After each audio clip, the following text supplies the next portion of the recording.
Watch out for one other thing, by the way, in that match. Sure. Watch out for one other thing in the Shingo Takagi Shota match. If they have a moment of respect afterwards, really start listening for that rattlesnake sound.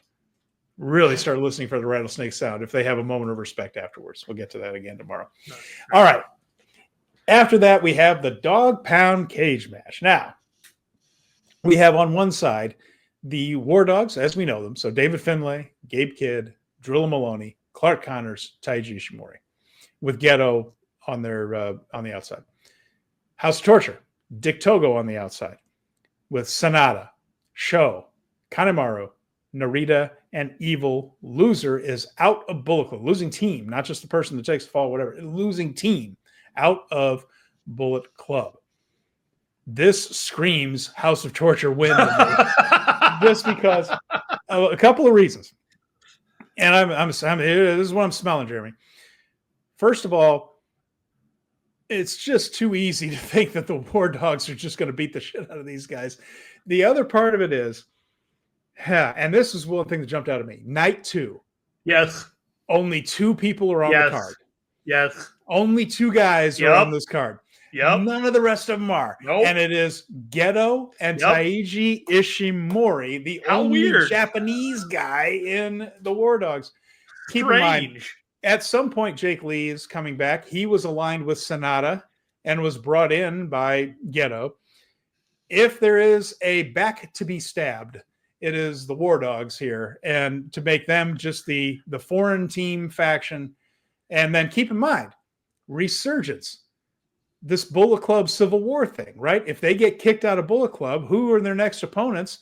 But War Dog Classic, the guys that made up Bullet Club 10 years ago. I mean, it's going to be the Good Brothers and the Young Bucks. Oh, look, we're still in Bullet Club and you're not. Yeah, that's the whole thing. So I smell a rat here. The only thing, Jeremy, and that pro wrestling has been way less logical than this. Over time. But over the last week, if Geto and Ishimori are sleeper agents waiting to turn, then boy, they've taken a lot of ass beatings on the way. I like, couldn't they do this without putting, if you're Geto, if you're doing this, approaching this as if it's a real thing, wouldn't Geto just say, hey, can you not put me through a table maybe as I'm waiting to stab these guys in the back? He has grounds for a grievance, Stephen. Ishimori's been kicked in the crotch about 6 times in the last couple of weeks. So it strains credulity a little bit there that this would be a planned turn. But weirder and less logical things have happened in wrestling. So, if there was a scenario where all of a sudden it was a 7-on-4 on the War Dog in the cage where, Ishimori and Geto both came in there and, helped House of Torture. And then, there were other guys ready to receive them outside the ring afterwards. That'd make a lot of sense to me. Like, they don't even call them the Bullet Club War Dogs. They're just the War Dogs. They're just the War Dogs, yeah. Like, it's fine. It's better, frankly, to have branding for these guys that don't have anything to do with guns and bullets. Yep. Like, I would wear merchandise if it didn't have guns and bullets on it. Hot take, guys. I don't like wearing merchandise of weapons. and I'd be happier wearing merchandise that Matt and Nick didn't get a cut of.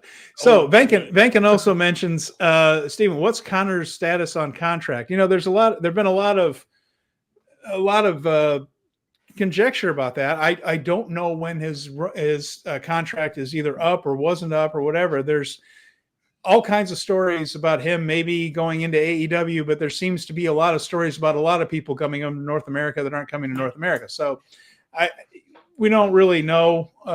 I don't know what Connor's contract is. He's probably on the year-to-year. He's probably on the year-to-year, yeah. But I don't know when that year is up or anything like that. Just going on the tea leaves, it just doesn't feel like the War Dogs needs the Bullet Club label anymore. So that's, yeah. So one thing I want to revisit about this match before we get on to night 2. The Dog Pound Cage match last year was one of the most violent, vicious matches that you were going to see on New Japan in quite some time. Without exaggeration, people nearly died. Henare almost died. People nearly died. And I don't think we're going to get that level of viciousness in here. This is not going to be that, and will not be But that. do not mistake the insanity of Ren Narita, of Evil, of Gabe Kidd, of David Finlay, of Clark Connors. These guys are going to get wild, and they're going to hurt each other, and they're not going to be on the show the next night. No. And just be ready for things to go wildly out of control.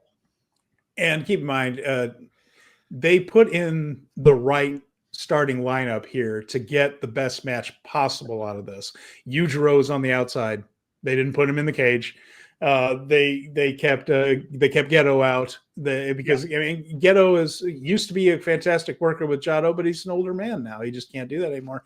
And again, Jake Lee is well enough to do some movie work. Now that's doing movie work. You can shoot around a lot of things, but eventually we think he's going to come back. Might be here, might not be, but either way, there's shenanigans afoot, I predict here. So.